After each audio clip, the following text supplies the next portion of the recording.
You could start.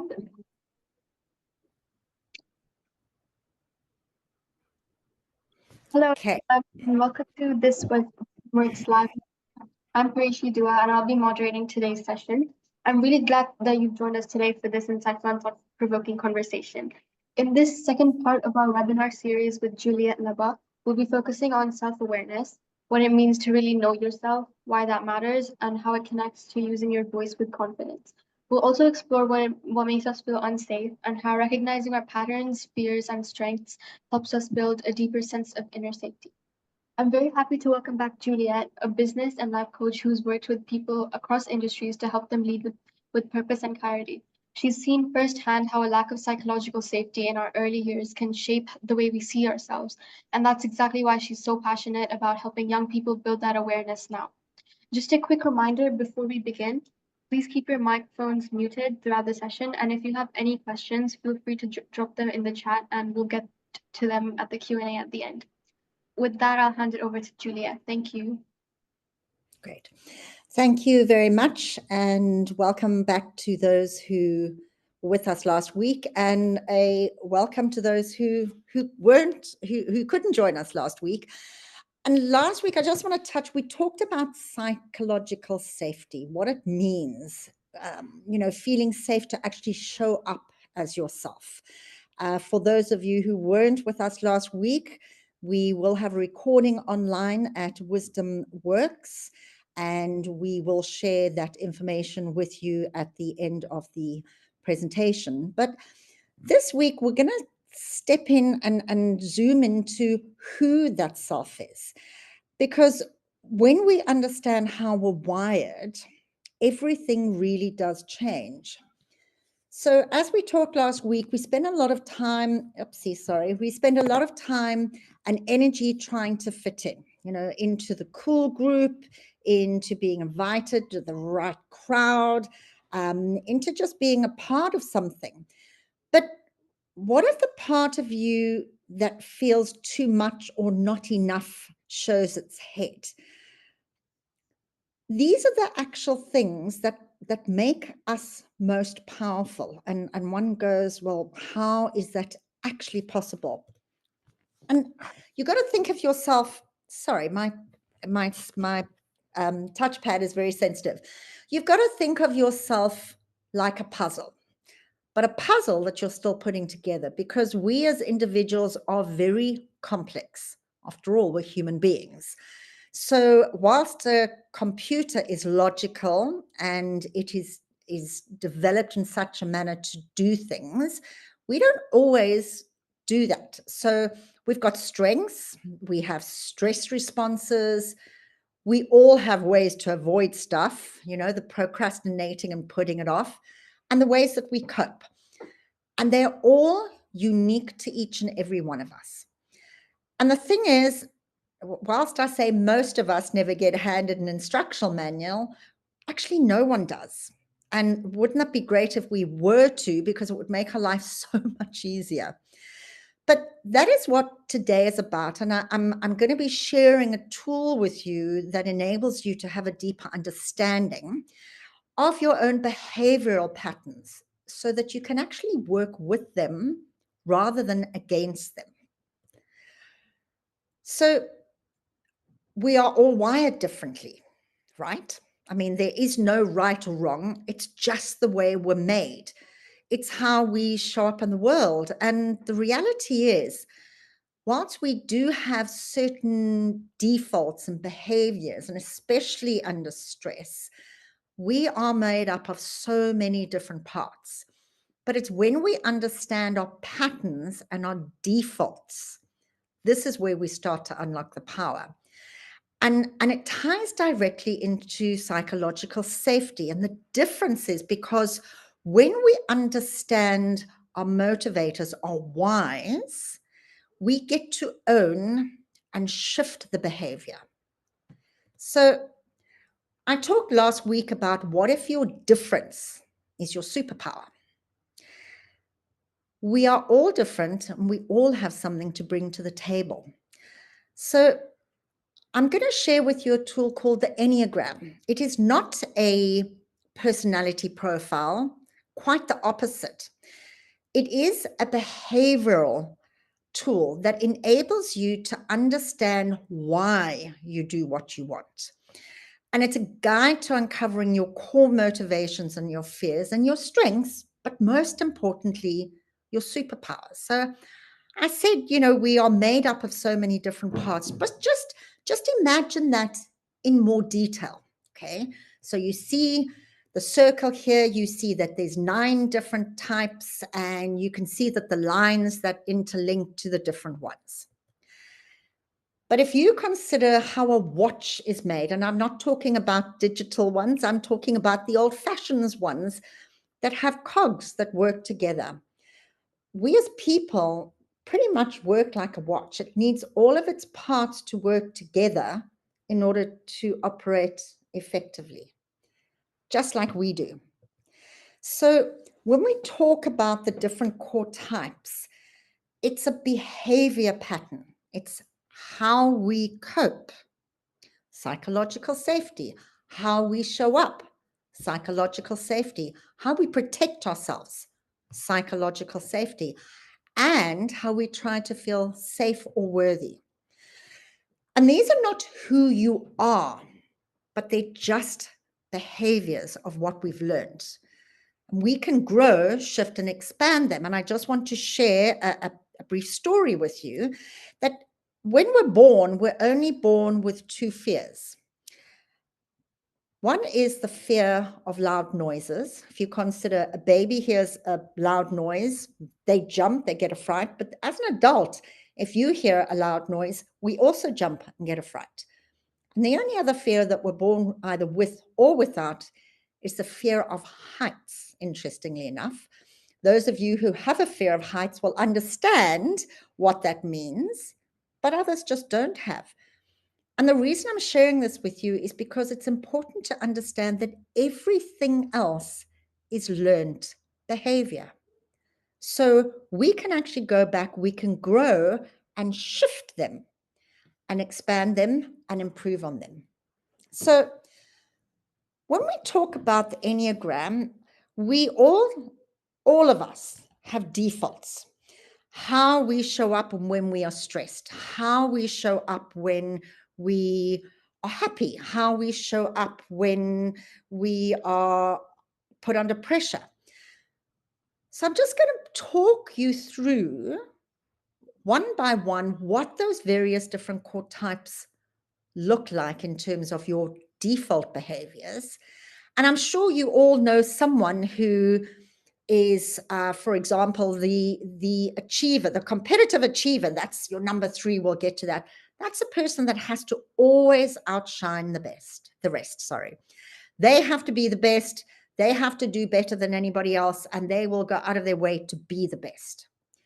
But then you have those who really want to be in control of everything, either in your school group or varsity or even in your friend group. Those of you that know, well, that person is always going to take control of a situation, or even yourself, how you recognize, well, I know that I have to do the right thing because that's just how I am wired. Okay.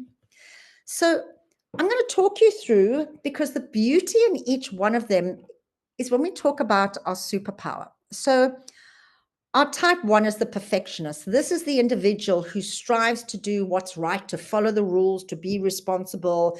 It's black or white. It's not gray. What drives that is the fear of being wrong, being judged, or appearing to be bad. But that's on the negative side. The superpower that this individual brings to the table is your integrity. You stand up for what's fair and you raise the standard. So whilst everything has a yin and a yang, it is phenomenal what this actually brings to the table. So in real life, you hold yourself and others to a very high standard. You do notice mistakes quickly and you can be very hard on yourself, but you're dependable and principled in all of your relationships. However, you could get critical or rigid when stressed. So this is where the growth area means mistakes don't make you bad. They just make you human. And this is if you feel that you're the perfectionist, practice flexibility and self-compassion within yourself. We look at the 2, the helper, and I realize that my pop-up pictures are not coming up, but it doesn't matter. The helper is the individual who focuses on others' needs to feel loved and valued and accepted. They are the first person who will step up to help. They are the first person who will be there when an individual is in need. They're the first ones of being considerate. But it's driven by the fear of not being wanted or needed. But once again, the superpower of this individual is so powerful. It's empathy, because you naturally care, you naturally support, and you naturally connect with others. I'm sure we all have someone in our group of friends, family, that we know that they are the ones, that they are kind, they're considerate. So in real life, they show up by always offering help, remembering people's needs, but they tend to sometimes put themselves at the back of the line, which means you might neglect your own well-being. And in your relationships with your friends, you're warm and giving, but you can feel hurt if your given isn't appreciated, if it's not reciprocated or acknowledged in some way. So if you recognize and resonate to the helper, you've got to say to yourself, I don't need to earn love, but ask yourself, what do I need right now? As opposed to continually giving to others. What help do I need? We talk about the 3, driven to succeed and be seen as capable. Well, why it's driven this way is the fear of failure and being seen as worthless. But the 3 is a powerful individual to have on your team, because they will motivate you and inspire others through their energy and goals. And they will always strive to go out there and do their best. And in real life, that's amazing, because they really do set big goals and they keep busy. But they can struggle to take downtime, to rest, and show imperfections, because always wanting to show up being the achiever, being the best. In relationships, confident, charming, but might hide the true feelings to keep up the appearances. We all know the story of keeping up with the Joneses. It's not necessary. We don't need it. So the shift in this is knowing that you're valuable even when you're not performing, and letting people see the real you. Type 4, this is an interesting one, the creative. The creative seeks to be authentic and unique. In other words, they're the ones that are going to bring something different to the table. Everybody will know, but we've always done it this way. And the 4 will be, but let's consider doing it my way, and let's try it different. It's the uniqueness. And the drive behind that is the fear of being insignificant or emotionally cut off, because they're highly emotional people. The power of that is the depth. You really do express truth, beauty, and phenomenal emotional insight. So it's an awesome core type to have. But in real life, can be very sensitive, can be very moody, but they understand, recognize the beauty and meaning of life and what's going on around them. But on the downside, they may feel misunderstood or disconnected in some way. In relationships, deeply intuitive and expressive, they certainly will tell you how they feel, but they may isolate when their emotions simply feel too big. And the growth shift of the creative is you already matter. Your emotions are valid, and you don't need to suffer to be real. You are seen and you are recognized. And the depth that you bring to the table is your superpower. 5. This is an interesting one. I've just come from a client of mine who's a very strong 5. Gathers knowledge to feel in control and be prepared. This is the one that when they get a new TV, they will read the instruction manual from start to finish, before they even switch the TV on. And the fear is because they don't want to feel overwhelmed or helpless. They want to gather all the knowledge. But the phenomenal thing of that is they are incredible when it comes to gaining insight. They're a natural deep thinker and problem solver. And that could be you. And in real life, they're curious, independent, and observant. But they may get withdrawn or stuck in their head because of overthinking. And that's a hard thing to stop too. But in real life, they show up as curious, independent, and observant. Relationships, loyal, but very private. They don't like to share how they feel. It's not to say that they can't, they just don't like to show it. And the growth shift for them is they need to understand you don't need all the answers to be safe. And it's about letting people in a little by little to make sure that you are safe with those around you. The 6, the loyalist. Seeking safety by being prepared, alert, and loyal. And I have a very dear friend who is a 6, and she plans to plan so that the plan that she's planned is planned with the plan. They are all about safety. They are all about keeping those around them very safe, but they're also very courageous, because when it comes to the rubber hitting the road, they do step up. But what drives their behavior? Fear of being alone, abandoned, or unprepared. But their superpower is their complete and utter awareness. They're the ones that think ahead, they spot the risk, and they protect their people. They're the ones that when you go to a restaurant, they're going to know where all the safety exits are, at least the exits are from a safety perspective, in case something goes wrong, if you need to get out quickly.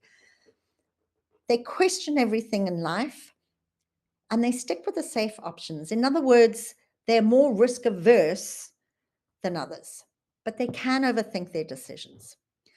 Relationships, they show up as really devoted and supportive, but they do need reassurance. You know, they tend to see the glass half empty as opposed to half full.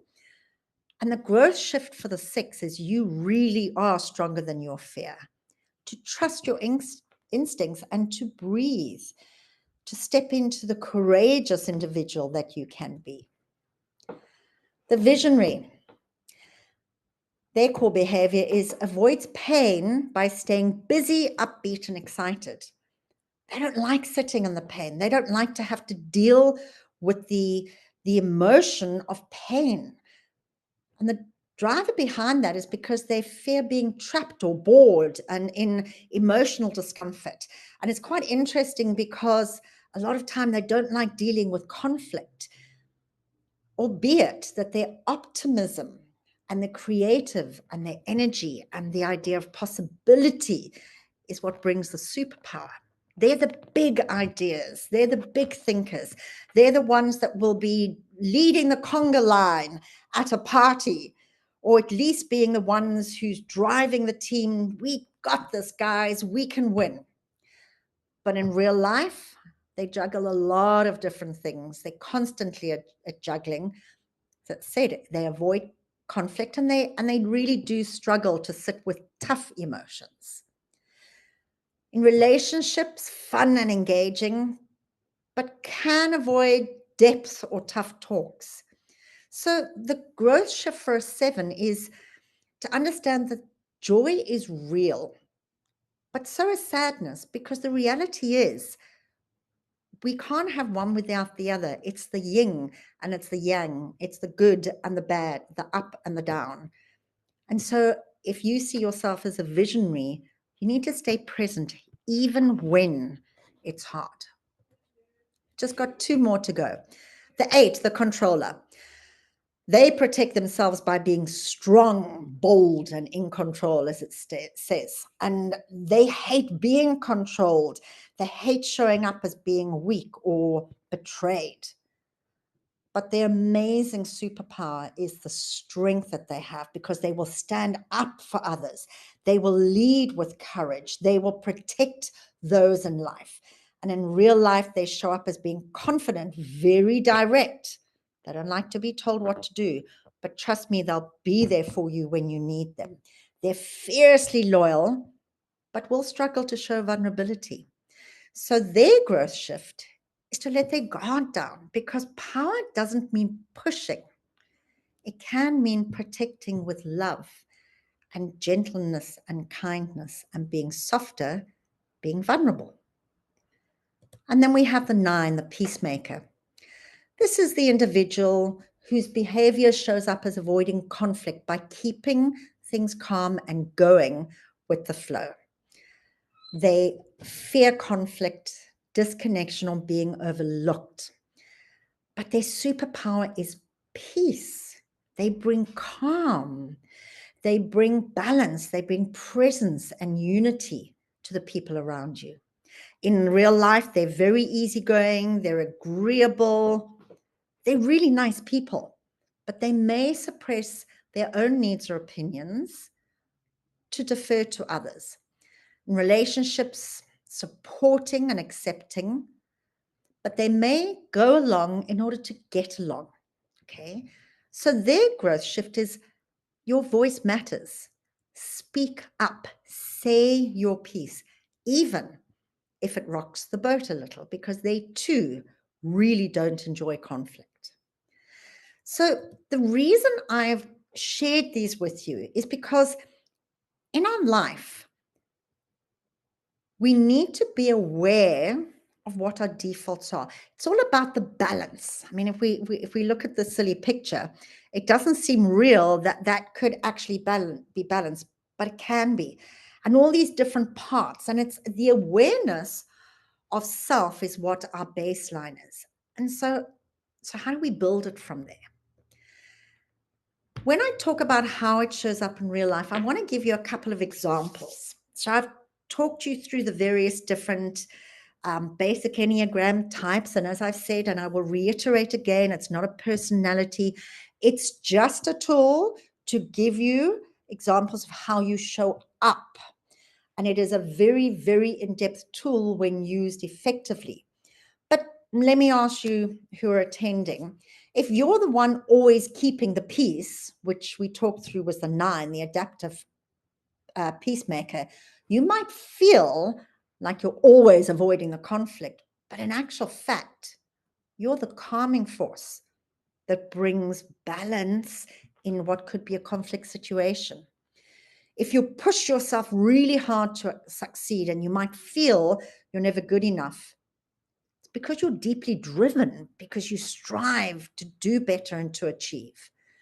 If you're the one who worries about others' needs, this is the 2 that we talked about. You feel drained, it's exhausting, but you have empathy and compassion, understanding like very few others have.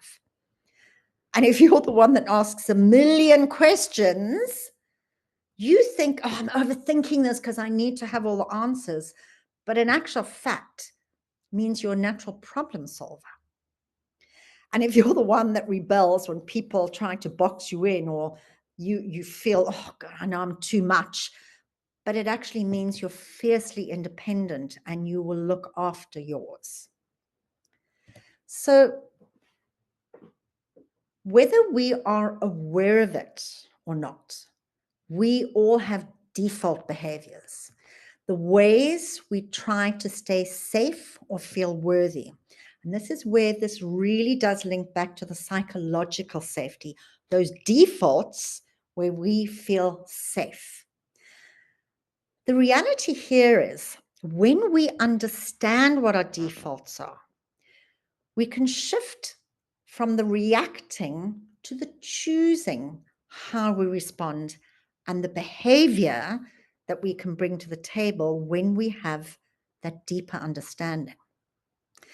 So when we talk about the real power is about being self-aware. Not that we are not aware of how we show up, but the self-acceptance that comes with that. So I may show up as the individual who is always looking to do the right thing all of the time. And instead of me being a stick in the mud because I told, the teacher what was happening while they were out the class, it's actually about acknowledging and standing up to do the right thing, to being ethical.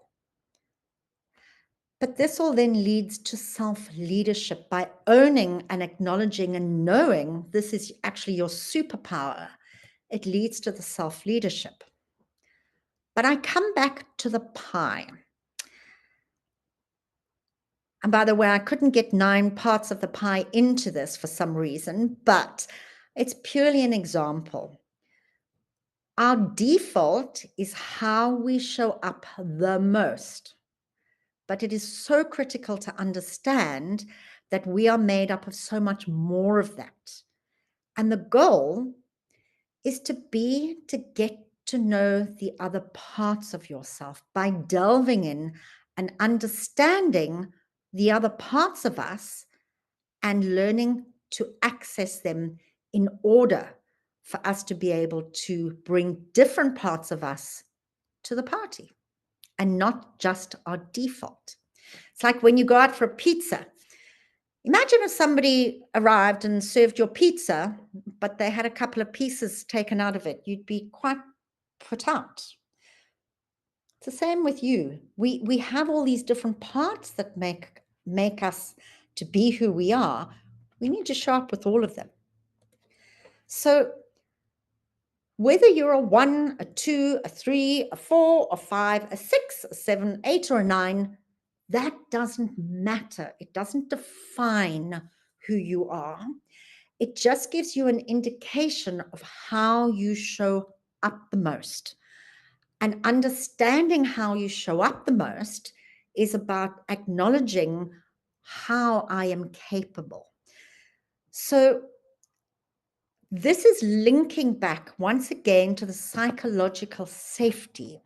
And we do have a questionnaire. It's basically, it's an online quiz that for those of you who are interested in getting what I would call a 50,000-foot view of this, I will be very happy to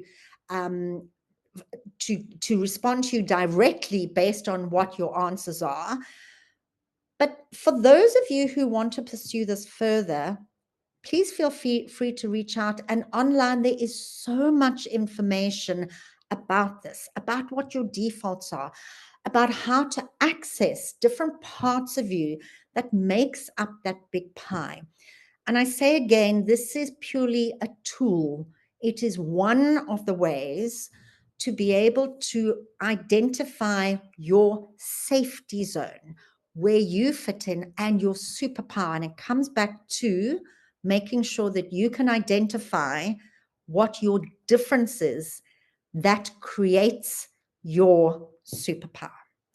So I'm going to now hand back to Parishi, and I've asked if we could please put up the link to the online questionnaire or quiz for any of those that are interested.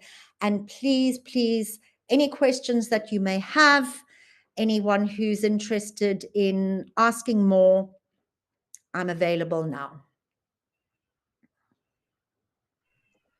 Thank you so much, Juliet. That was such a meaningful presentation. I think a lot of us needed the reminder that knowing yourself is the first step to actually feeling confident, and that it's okay to take time figuring that out. And I really liked the way you broke down each personality type and their patterns, strengths, and the shifts that they can make. It was so clear and detailed.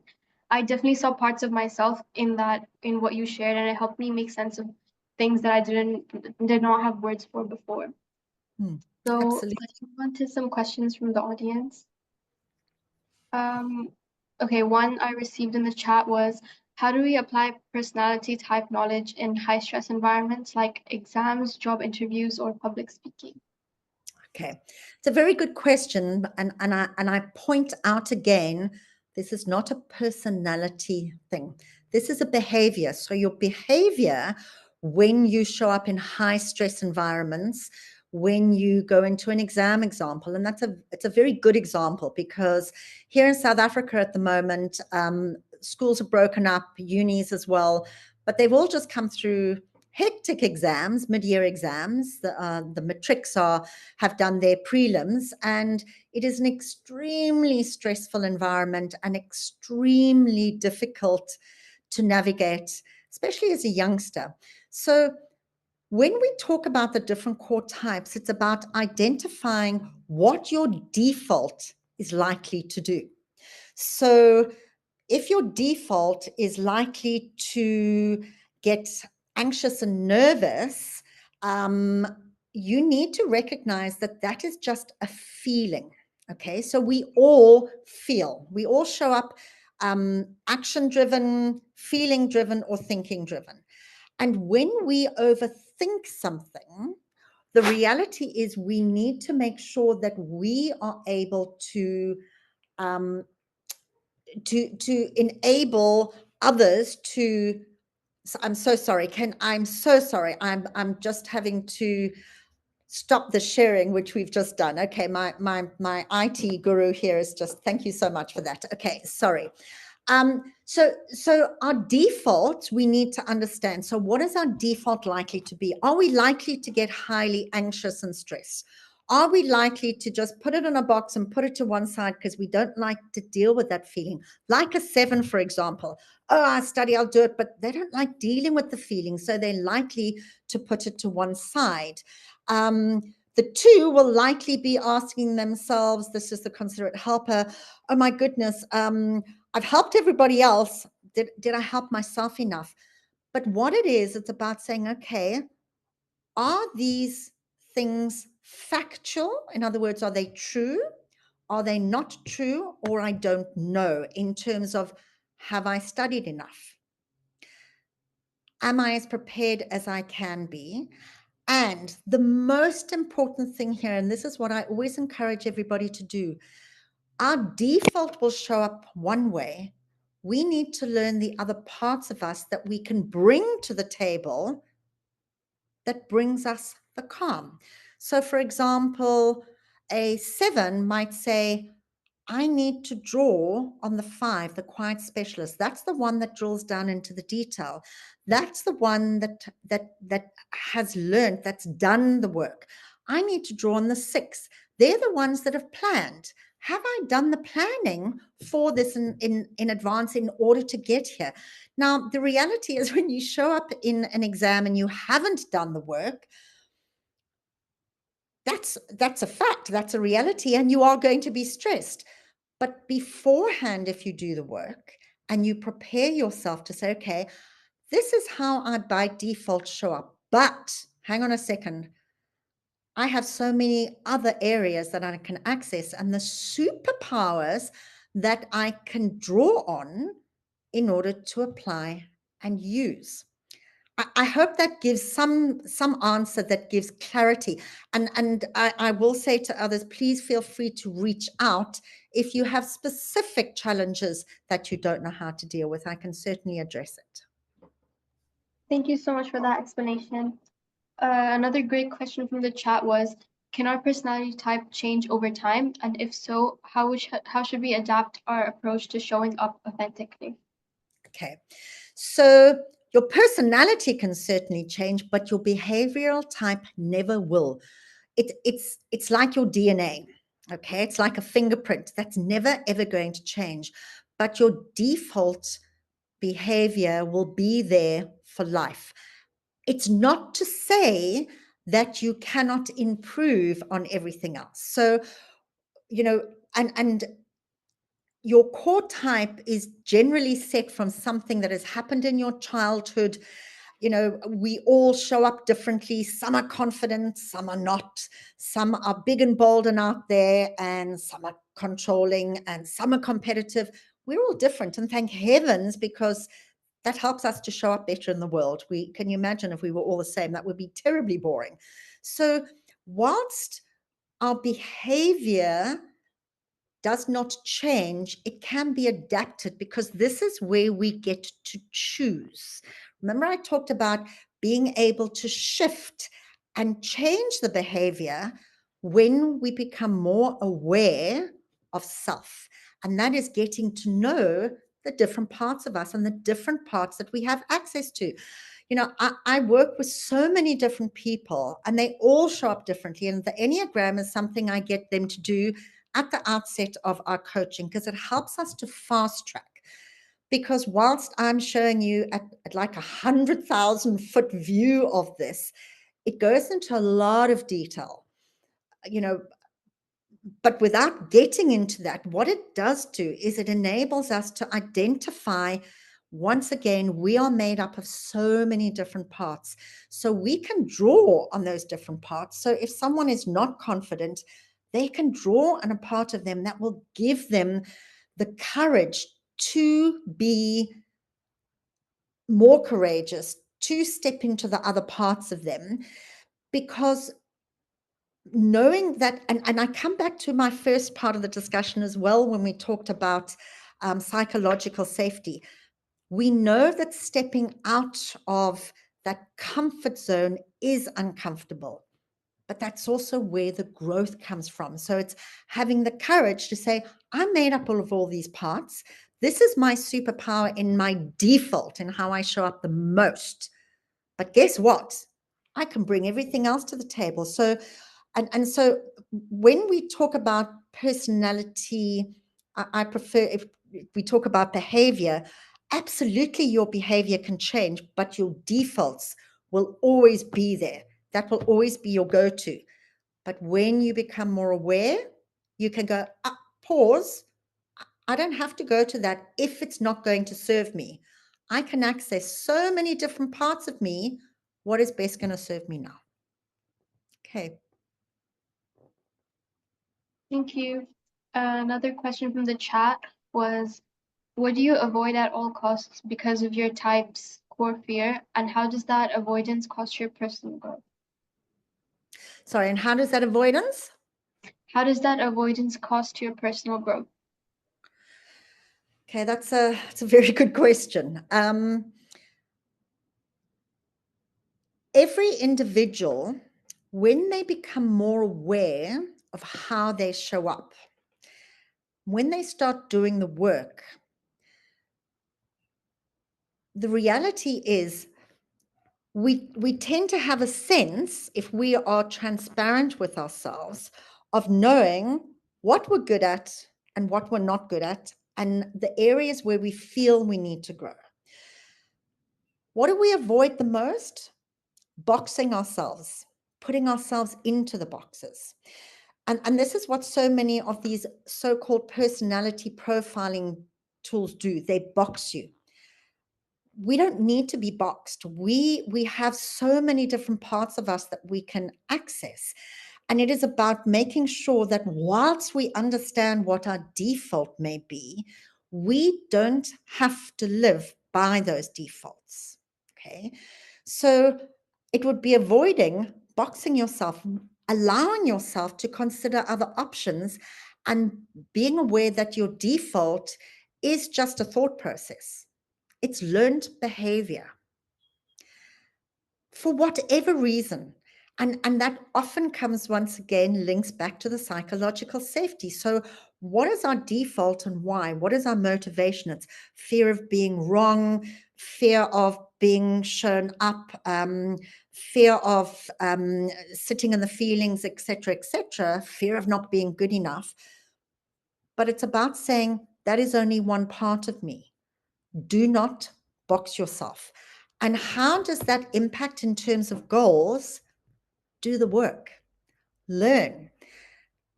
Whether it's through the Enneagram or any other tool, understand and unpack and set yourself a goal, knowing, okay, so this is happening. So my default is this. It's making me feel like this, or it's making me think like this, or it's making me do this. Learn to pause. Even if it's just I get to choose. I get to choose how I respond. Do I give this feeling the power that it usually has, or do I go, no, actually, It's just a feeling. I can sit through this. It feels uncomfortable. And whilst it might make my heart beat fast or make me uncomfortable or make me flushed, it's just that, a feeling. And that's where we get to change the response in becoming more aware and enabling ourselves to make different choices. That should never impact on your goals. Single-minded objective, and I'll give you an example of a 5 who is your quiet specialist. You will find the majority of them are single-minded, disciplined, focused. They literally do, they know where they're going. But the problem is they want to jump to the end. They forget that there's living in between, and sometimes not following the rules, sometimes being spontaneous, sometimes going with the flow, which, for example, would be the 5 stepping into the 7, the visionary, seeing the big picture. Don't be bound by that, allowing yourselves to let the other parts of you show up. So that should never limit your goals, but it does need work. It comes with the most important thing that I will get across to you today, to you all today, comes with practice. It doesn't come by default. It comes by design. You have to practice. Finally, my question for you would be, what's one mindset shift or reminder that you wish to leave every teen or young adult with? Okay. I love your question. What is really bothering you in this stage of your life as a teen or young adult is not going to matter next year or in 5 years or in 10 years, because you are forever evolving. So the mind shift is about stating and being aware of, this is a season in time, okay? And this too shall pass. So whatever you're going through, whatever you're dealing with, if I can leave you with one thing, it's this too shall pass, and I have a choice. I hope that lands well with everyone. Yes, it definitely does. Thank you. Cool. So I think that brings us to the end of the webinar. So thank you so much, Juliet, for being here with us today and sharing your expertise. Your presentation gave us so much to think about, especially when it comes to understanding ourselves better and finding the confidence to speak up. So we really appreciate it. It's such And a pleasure, and I, Parisi, I will send the link to you so you can actually pop it onto Insta and onto the website. And if anybody feels that they would like to reach out to me to gain deeper insight or understanding, please feel free to do so. And thank you so much for hosting me. It has been a pleasure. yes, I'll be posting the questionnaire link on my Wisdom Works Instagram as well, and it's also in the chat if anyone wants to see it right now. So with that, we'll wrap up today's session. Thanks to everyone who joined, and a special thank you again to Juliet for not only sharing your perspective, but also answering our questions so thoughtfully. We'll see you next time. If you'd like to attend more webinars like this, please make sure to sign up for our upcoming sessions. I hope to see you all next time. Thank you. Bye. Thank you.